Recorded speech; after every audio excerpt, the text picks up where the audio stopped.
최고 시속 157km의 강력한 폭풍우가 캘리포니아주를 강타했습니다. 바이든 대통령이 지난 3일 사우스캐롤라이나에서 개최된 민주당의 첫 대선 경선에서 압도적 승리를 거뒀습니다. 연방하원이 음주운전으로 유죄 판결을 받은 비시민권자의 미국 입국을 막고 추방할 수 있도록 하는 법안을 통과시켰습니다. 14명의 공화당 소속 주지사들이 텍사스주 국경지대에 모여 바이든 대통령의 이민 정책에 대해 강한 비판의 목소리를 쏟아냈습니다. 뉴욕시 지하철역에서 실시된 경찰 로봇 K5의 시범 운영이 4개월여 만에 실패로 끝났습니다.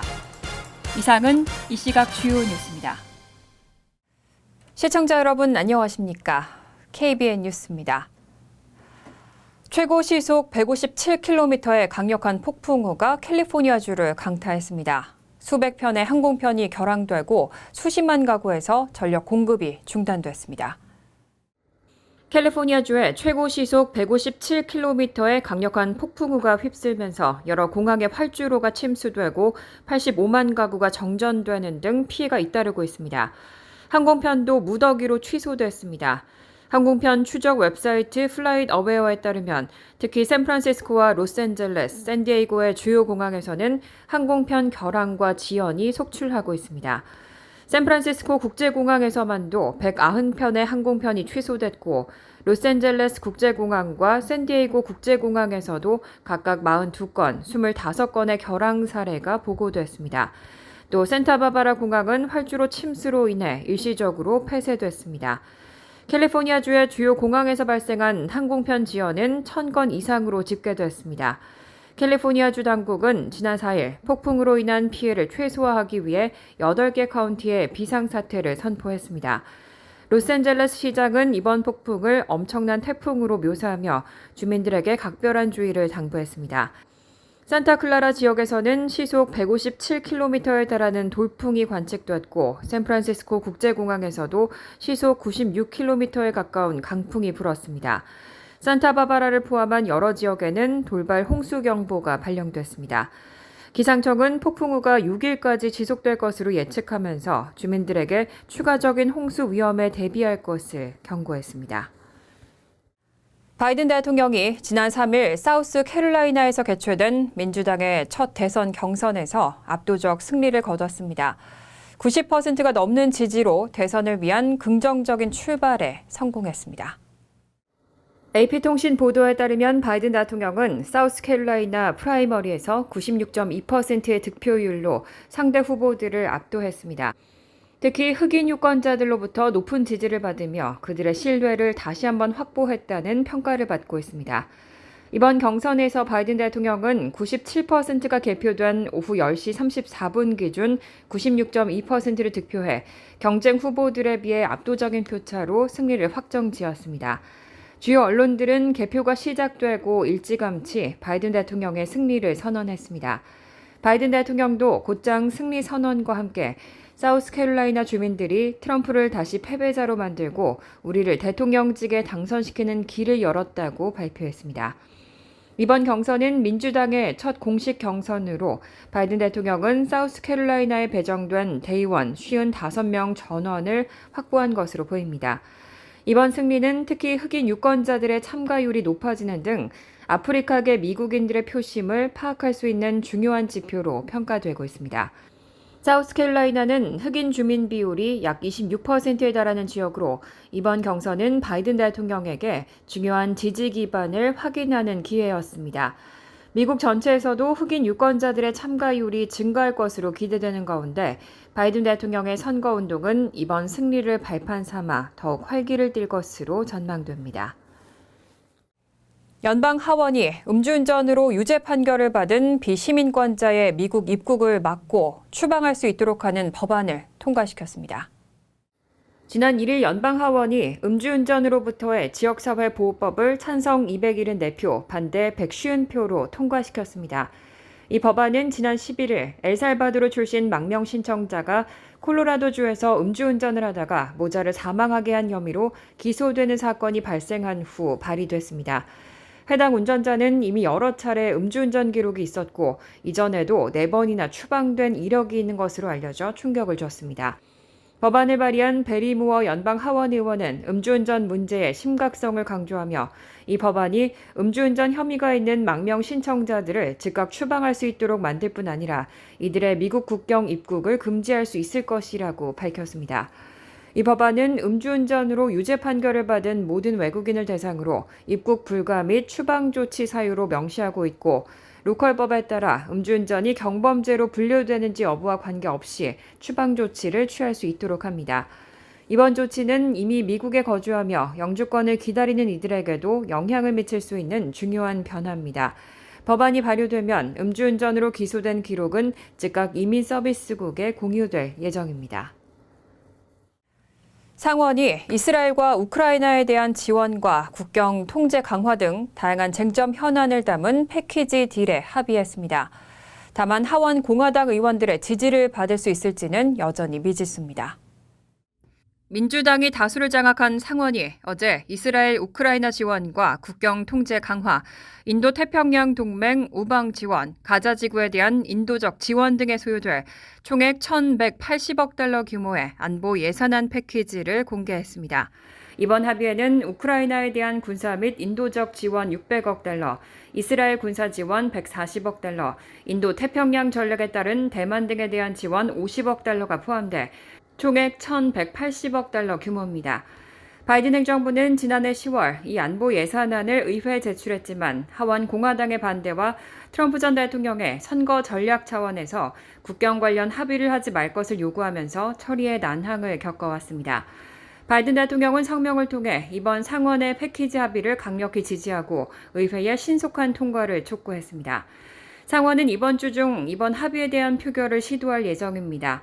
척 슈머 민주당 원내대표와 미치 매코널 공화당 원내대표의 주도로 일단 합의가 이루어졌지만 표결 과정에서의 이탈표 발생 여부가 관건이 될 것으로 보입니다. 하지만 하원 공화당 의원들의 입장이 바뀌었다는 신호는 아직 없기 때문에 이번 안보 패키지가 상원을 통과하더라도 하원까지 통과할 수 있을지는 여전히 미지수입니다. 14명의 공화당 소속 주지사들이 텍사스주 국경지대에 모여 바이든 대통령의 이민 정책에 대해 강한 비판의 목소리를 쏟아냈습니다. 그레그 에버 텍사스 주지사는 국경 수비대의 일을 확대하겠다는 입장을 밝혔습니다. 그레그 에버 텍사스 주지사를 포함한 14명의 공화당 주지사들이 텍사스주 이글패스에 위치한 쉘비 공원에 모여 국경 수비 강화와 이민 정책 개선을 촉구하는 기자회견을 가졌습니다. 이 자리에서 에버 주지사는 바이든 대통령이 미국 법의 집행을 포기했다고 비판하며 헌법상 보장된 권리를 유지할 수 있도록 함께 싸우고 모든 유형의 임박한 위험이나 침략으로부터 국가를 방어할 수 있다는 크고 명확한 메시지를 보내기 위해 모였다고 밝혔습니다. 이날 공화당 주지사들은 불법 이민자 수가 사상 최고치를 기록한 가운데 바이든 행정부의 실패를 비판하며 자신들이 직접 나서야 하는 상황이라고 주장했습니다. 에버 주지사는 또 텍사스가 이미 100마일 이상의 철조망 장벽 설치를 통해 불법 국경 통과를 줄였다고 주장했습니다. 그리고 텍사스주 방위군이 이 노력을 확대하기 위해 작전을 수행하고 있고 이 공원에만 국한되지 않을 것이라며 주 방위군의 국경 수비 업무를 확대할 것이라고 선언했습니다. 이날 모인 공화당 주지사들은 바이든 대통령에게 국경을 지키는 것이 그의 의무라며 국경 지키기에 대한 주정부의 노력을 강조했습니다. 앤디 김 연방 하원 의원이 한국계 정치인 최초로 연방 상원 의원 자리에 도전하고 있습니다. 최근 여론조사에서 선두의 자리를 지켰지만 당내에서 거센 추격을 받고 있는 것으로 나타났습니다. 뉴저지주에서 연방 상원의원 선거를 앞두고 한국계 앤디 김 하원의원이 민주당 내에서 경쟁자들과의 치열한 경쟁을 벌이고 있습니다. 최근 페어리 디킨스 대학의 여론조사 결과에 따르면 김 의원은 32%의 지지율로 선두를 유지하고 있지만 뒤를 이어 필 머피 뉴저지 주지사의 부인 태미 머피 후보가 20%의 지지율로 추격하고 있습니다. 김 의원과 머피 후보 간의 격차는 지난해 10월 조사 때인 42%대 19%와 비교하면 크게 줄어든 상태입니다. 머피 후보의 추격은 남편인 필 머피 주지사의 영향력과 그의 정치적 기반 덕분으로 분석됩니다. 머피 후보는 또 정치자금 모금에서도 김 의원을 앞서고 있고 주요 산업계로부터의 지지를 받고 있습니다. 민주당 소속인 머피 주지사는 지난해에만 540억 달러의 예산을 집행했습니다. 주정부의 예산에 의존해야 하는 지역 정치인들 입장에서는 머피 주지사의 눈치를 볼 수밖에 없다는 분석입니다. 반면 앤디 김 의원은 변호사와 금융업계의 도움을 받았지만 대부분 소액 헌금으로 자금을 모으고 있는 것으로 나타났습니다. 뉴저지주의 민주당 연방 상원의원 후보를 결정하는 프라이머리는 4개월 후인 6월 4일에 실시됩니다. 이번 선거는 민주당 내의 정치 역학과 뉴저지주 민주당 지지자들의 선호를 확인하는 중요한 시험대가 될 것으로 전망됩니다. 뉴욕시 지하철역에서 실시된 경찰 로봇 K5의 시범 운영이 4개월여 만에 실패로 끝났습니다. 여러 가지 문제점들이 지적되며 실제 운영까지는 갈 길이 멀어 보입니다. NYPD는 지난 2일 로봇 제작업체 나이트스코프사가 제작한 경찰 로봇 K5의 시험 운용을 중단했다고 밝혔습니다. SF 영화 스타워즈의 R2-D2를 닮은 이 로봇 K5는 지난해 9월 뉴욕 지하철역에 배치됐습니다. 인간의 조종 없이 자율적으로 판단하며 작동할 수 있지만 경관 1명과 조를 이루어 배치됐습니다. 하지만 실제로는 지하철역의 계단을 오르내릴 수 없어 운영 범위가 제한됐고 인권단체들의 우려를 감안해 안면 인식 기능을 사용하지 않으면서 치안 유지에도 실질적인 도움을 주지 못했습니다. 뉴욕타임스 보도에 따르면 에릭 애담스 뉴욕시장은 로봇이 저렴한 비용으로 치안을 강화할 수 있을 것이라고 기대했지만 실제로는 로봇의 전력 충전에 매일 상당한 시간이 소요됐고 로봇 옆에 항상 경관이 배치되어 있던 만큼 인력 절감 효과도 없었다는 지적이 나왔습니다. 한 시민은 로봇이 경관을 지키는 것인지 경관이 로봇을 지키는 것인지 알 수 없었다고 지적하기도 했습니다.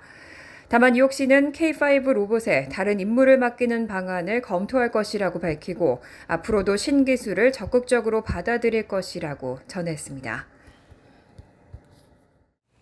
소고기 시장이 심각한 재고 부족에 직면하고 있습니다. 지속된 가뭄 등으로 소고기 재고가 사상 최저치를 기록했습니다. 최근 폭스 비즈니스의 보도에 따르면 미국 농무부는 올해 전국의 유구 재고량이 1970년대 이후 최저치인 2,820만 마리로 집계됐다고 밝혔습니다. 지난해와 비교해 2% 감소한 수치로 소고기 가격 상승에 중요한 영향을 미칠 것으로 보입니다. 전문가들은 지난 3년간 지속된 가뭄과 인플레이션을 소고기 재고 부족의 주요 원인으로 지목하고 있습니다. 특히 주요 소고기 생산주인 텍사스와 네브라스카, 캔자스, 캘리포니아, 오클라호마가 이번 가뭄의 영향을 크게 받았습니다. 미국 농업국 연맹의 이코노미스트는 높은 투입 비용과 인플레이션 속에서 많은 농가들이 생업을 이어나갈 것인지 여부를 결정해야 하는 상황이라고 전했습니다. 가뭄은 사료 가격 상승까지 이끌었습니다. 특히 텍사스주에서는 건초 가격이 기존 가격보다 비정상적으로 많이 오른 것으로 나타났습니다. 코로나19 팬데믹 이후로 높아진 소고기에 대한 수요는 지속적으로 강세를 유지하고 있기 때문에 전문가들은 소고기 가격이 향후 몇 년간 상승할 것으로 보고 있습니다. 노동통계국에 따르면 지난해 소고기는 파운드당 평균 $5에 판매됐습니다. 간추린 소식입니다. 뉴욕시 교통국은 지난해 8월 시의회에서 통과됐던 5개 식당 연구와 조례안에 대해 구체적인 시행 지침을 마련하고 3월 3일부터 5개 식당 연구화를 시행하며 3월 4일부터 프로그램 신청 포털을 개설해 8월 3일까지 식당들을 대상으로 신청을 받는다고 밝혔습니다. 이 프로그램은 자동차 도로변에 설치하는 5개 식당, 즉 로드웨이 카페 시설을 매년 4월 1일부터 11월 29일까지 8개월간 허용하고 보행자 인도변에 설치하는 5개 식당, 즉 사이드워크 카페는 1년 내내 영구적으로 허용한다는 내용입니다. 로드웨이 카페 시설은 개방형 구조에 쉽게 제거할 수 있는 재료를 사용해야 하고 겨울철 기간에는 반드시 철거해야 합니다. 뉴욕 뉴저지 항만청이 1일 공간 부족과 낙후된 시설로 몸살을 앓고 있는 포스 오토리티 버스 터미널을 신축하는 계획과 함께 조감도를 발표했습니다. 신축 계획은 현재 버스 터미널을 완전히 허물지 않고 재개발하는 방식으로 기존 터미널의 9번에서 11번가와 37가에서 41가 구간의 인터시티 터미널과 터미널에서 미드타운 터널로 바로 이어지는 경사로를 신설하는 등 총 210만 스퀘어피트 규모의 터미널로 재탄생하도록 하는 내용입니다. 기존 터미널의 노후화된 외관을 개선하고 8번가와 41가 선상의 입구는 터미널을 상징하는 아트리움으로 재단장됩니다. 국제축구연맹은 어제 오는 2026년에 개최되는 북중미 월드컵 대회 결승전을 뉴저지주에 있는 NFL 뉴욕 자이언츠 제치 홈구장인 매트라이프 스테디움에서 개최하기로 했다고 발표했습니다.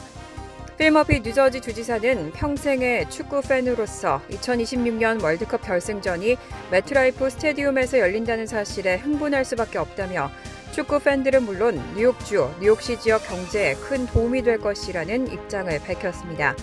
2026년 월드컵 결승전 개최 장소는 매트라이프 스타디움과 텍사스주 댈러스에 있는 NFL 댈러스 카우보이스 홈구장이 경합을 벌였습니다. 한인 노숙인 쉼터를 운영하고 있는 사랑의 집은 4일 전모세 원장과 전성희 사무총장이 지난달 31일 그동안 쉼터에 기거하던 서류 미비 한인 3명과 함께 한국으로 출국했다며 이들 3명은 앞으로 한국 창원 마산 소망원에서 생활을 할 예정이라고 발표했습니다. 또 예전에 사랑의 집에 기거하다 작고한 국가유공자 한 분의 유해를 제주도 현충원에 안치할 계획이며 사랑의 집 쉼터에서 기거하다 한국으로 돌아가 운명한 전 거주자의 수목장 장례도 보호자 자격으로 치르고 돌아올 예정이라고 설명했습니다. 환율과 증권 소식입니다.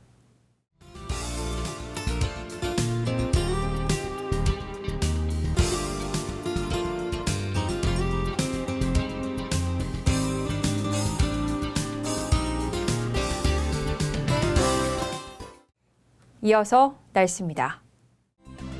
화요일은 화창하겠습니다. 낮 최고 기온은 39도, 섭씨 4도, 밤 최저 기온은 31도, 섭씨 영하 1도로 예상됩니다. 수요일 역시 화창하겠습니다. 목요일도 화창한 날씨가 이어지겠습니다. 이상으로 KBN 뉴스를 마칩니다. KBN과 함께 즐거운 저녁 되시기 바랍니다.